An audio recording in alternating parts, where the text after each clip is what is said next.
Well, thank you. Thank you very much indeed.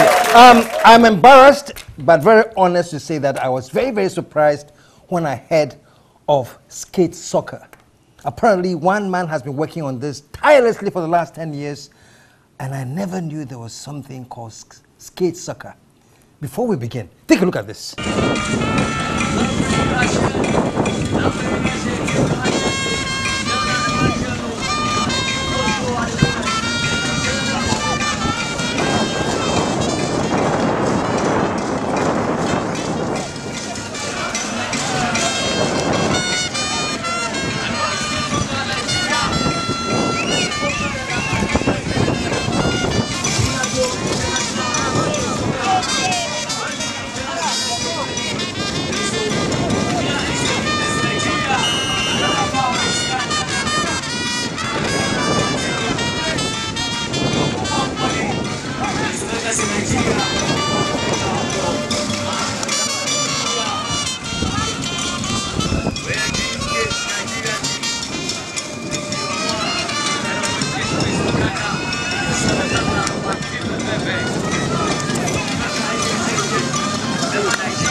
All right, man.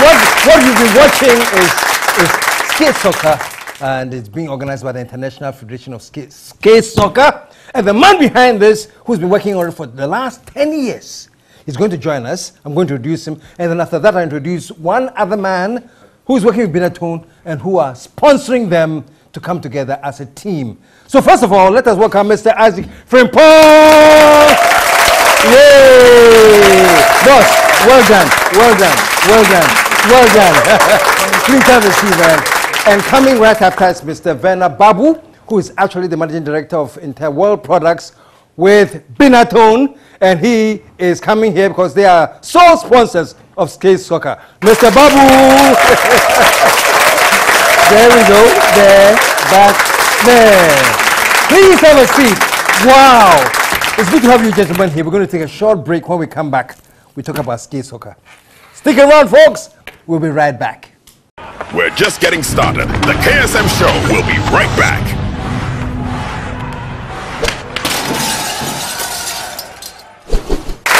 Welcome, man, again, one more time.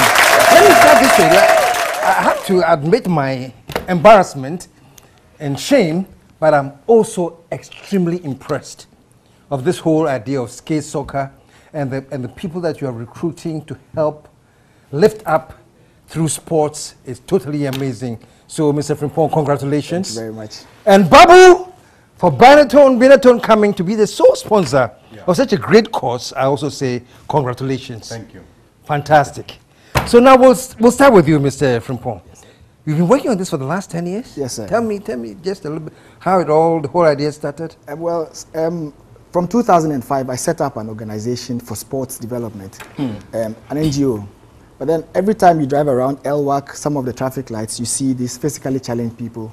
And I kept saying to myself, I'm a sports person.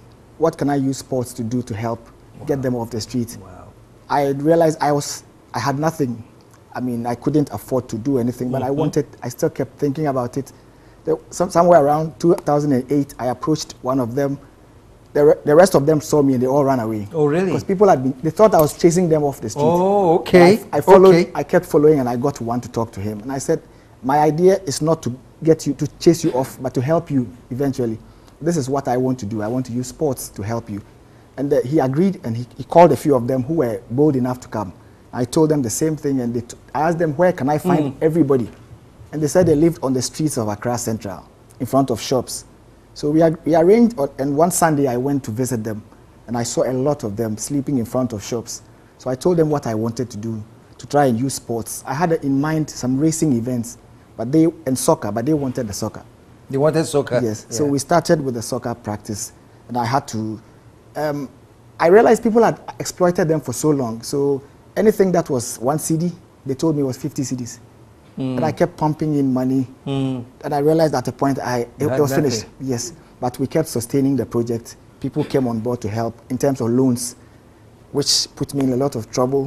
But I didn't. How did you put the team together? You just How do you select like the first group of people that came together to form the first team? The first group of people I met in Accra, I put them together, and depending on how each one played, I knew which position to push him to. You'll be surprised, we have strikers, we have defenders, we have goalkeepers. Wow. And the good thing is, each one of them, most of them have wives and children. Able-bodied wives, able-bodied children. But then taking care of them for almost 10 years alone has been a big headache. And I always thank God for the appearance of Benaton. Because a lot of people have seen us in Ghana, nobody approached us. Benaton came, and together we set up a partnership to form the International Federation to spread the sport around the whole world. Wow. Just a love, man. Just a love. So you're Benaton, managing director. Yeah. And you tell me, how was the initial contact? You heard about them or you saw them? How did you get in touch with them? We saw them playing at UTC, near car parking area. We also saw them on BBC for the first time. Then we had contacted Mr. Albert. We had a meeting in our office. Then we agreed with him that we will definitely support him to take this sport to the next level. That's how we started. Somewhere in February 2016, this meeting took place. From there, we have been supporting the team to the extent possible. And every week they have been practicing, every Sunday at UTC. The first league match we had was in January at La Palm Beach Hotel, Pleasure Beach, Labadi Beach. Labadi Beach. Yeah, Labadi Beach. That was between Accra and Kumasi team. That was our first league match. When we saw the crowd, really was so inspiring. Wow. How big was the crowd? Should be close to 2,000, between 2,000 to 3,000 people. That was the number that was gathered. So then we had the next match in March, which is independence celebration, the month in which our Ghana celebrated independence anniversary. On 19th of March, we had the match between Ghana and Nigeria. It was a big event, but the crowd also was good, but we were expecting a little more than what we had witnessed. Unfortunately, that day there was another match that was going on in the sports stadium. Okay. So going forward, the plans are, I think Mr. Albert can mention better. I think on the 2nd September, we have planned the match between Ghana and Togo. That's our next match. Going forward, we also have planned match between Ghana versus Burkina Faso, Ghana versus Ivory Coast, Ghana versus Niger. One more match with Nigeria in Lagos before we have our AFCON in March 2018. That's the plan. Wow. Give it up. Now, so this is an international federation, right? Yes, sir. Oh, how many countries now? Mostly countries in Africa? Yeah, for now it's the 6 countries that Mr. Venu mentioned, but we've expanded. Okay. We're trying to take it around every part of the world. It was started here? The truth, the game itself, the sport started, it has its roots in Nigeria. Okay. But they call their own para soccer. Okay. Now, but we have skate soccer. Okay. And then some of the rules are changed, but the concept behind the skate soccer is what has caught the international attention. Because we are looking at the welfare of the people involved, not just the sport they play. So the whole world is following what we are doing here. And Nigeria is coming in from all angles to join us, go together. Is that why BBC picked it up, to tell the story of how different? Yes, no, the concept and the way we are doing our own. And just last month, we were featured on Inside Africa for the whole of June. On CNN? Yes. Show some love. That is truly impressive. Truly impressive. So with Benaton, you're there to sponsor it, and what's the next level for Benaton? Basically, Benaton is going to be the title sponsor, at least for the next 10 years of this skate soccer. So, as I briefed you earlier, the immediate short-term target is to have AFCON by March 2018. Then our goal is, next level is World Cup and ultimately Paralympics. We will give the maximum possible support from Benaton to take this to the next level. Fully committed, without any compromises. But as I said, we are the title sponsors. We are welcoming whoever can join hands with us to support this great match sport. Wow. No, it's truly great, and especially the the humane element of it, you know. You're not just looking at sports, but actually improving the livelihood of people who consider handicapped and who are actually amazing. Wow. Before we end, I'd like to take another clip at the same thing, just to see viewers, just so you see more, because every time in traffic, you know, they'll be crossing and you don't think for a moment that they could be doing something like this. Take another look.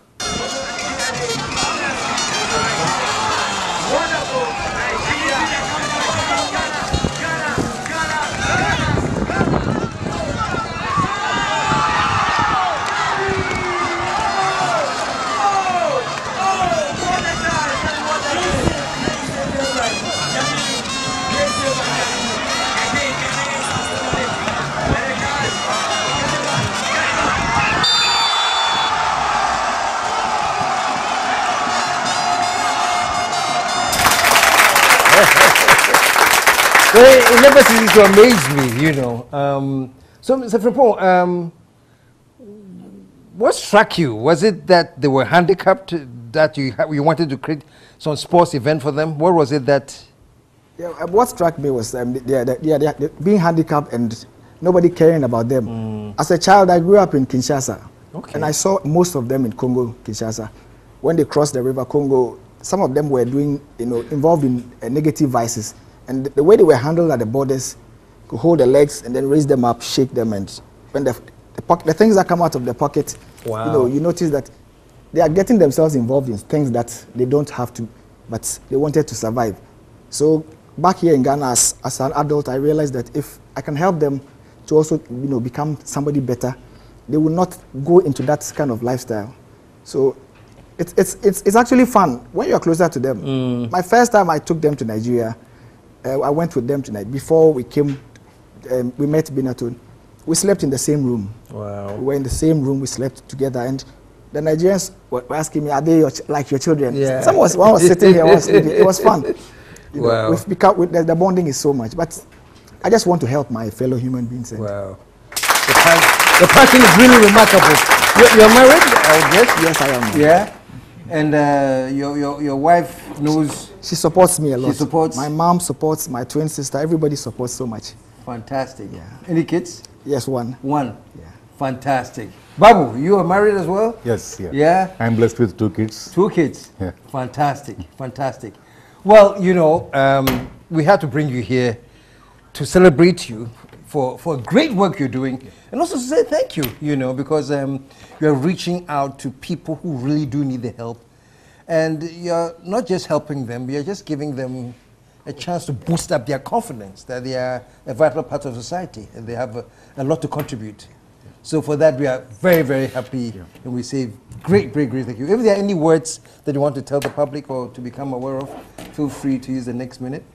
Well, first of all, I want to say thank you very much for this opportunity. I've always watched your program, and I see the kind of people you bring on your program. For us to be part of this program, it's an honor, and I want to say thank you first of all. And to the public, I am just somebody, an ordinary Ghanaian, trying to help, do something for this country and mankind. Luckily, I have the backing of Binatun. There are other multinationals in Ghana who can also pitch in. Let's all come together and help. If it gets to the world stage, we are helping the people involved. The sponsors will get the mileage they want. Without this simple thing we're doing, we just ended up on CNN. Wow. Somebody will see Binatun on CNN all over. Wow. You can also join them. They are not a charity organization, but they've pitched in. Let's everybody come and help us. Fantastic. Babu? Yeah, Binatun is younger sister to Ghana. Ghana celebrating 60th year independence anniversary, whereas we will be celebrating our 60th anniversary next year. Okay. In Africa, we are now 43 years. In Ghana, 23 years old. And time to time, we have been doing CSR. Part of our CSR, we have been supporting some new college students when they want to get some kind of experience in service centers or sale showrooms, etc. So, but joining our hands to support the sports, this is the first time in Ghana, and we are really proud that we have met Mr. Albert, and we have joined this IFSS as a title sponsors. Okay. We're really proud. That's a love, man. And is there any way anybody can, those people who are watching who would like to support the great things that you're doing, is there a number where they can contact any of you? Yes, we do have our website, Okay. www.ifskatesoccer.com. Okay. Phone numbers, Mr. Albert's phone number, and we have an agency also who is Okay. taking care of this. Okay. We can also share those details with you. Okay. Yeah. And the phone number? 0244 38 2006. Okay. Yes.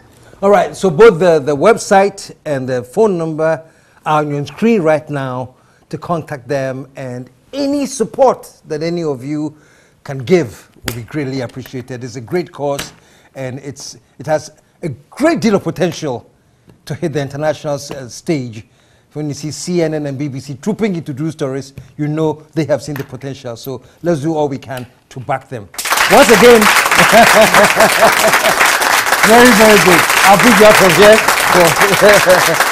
And if anything Sapphire can do, you know, publicity-wise, whatever, you know, we also pledge our support to you for the great thing you're doing. Thank you very much. Just one last point Sure. I think we forgot to mention is Super Sports has agreed to broadcast the last match all over really? Africa. Super Sport. Super Sports. Show some love, man. Wow. Wow. Most likely they will be our official media partner, most see. likely, Okay. for the upcoming matches that Fantastic. are going to be. I see a great future in this, man. Yeah, yeah. It's so it's just so ripe. Yeah. Fantastic. Okay, folks. Thank you. Stick around. We will be right back. Don't move, don't blink, don't breathe. The KSM Show will be right back.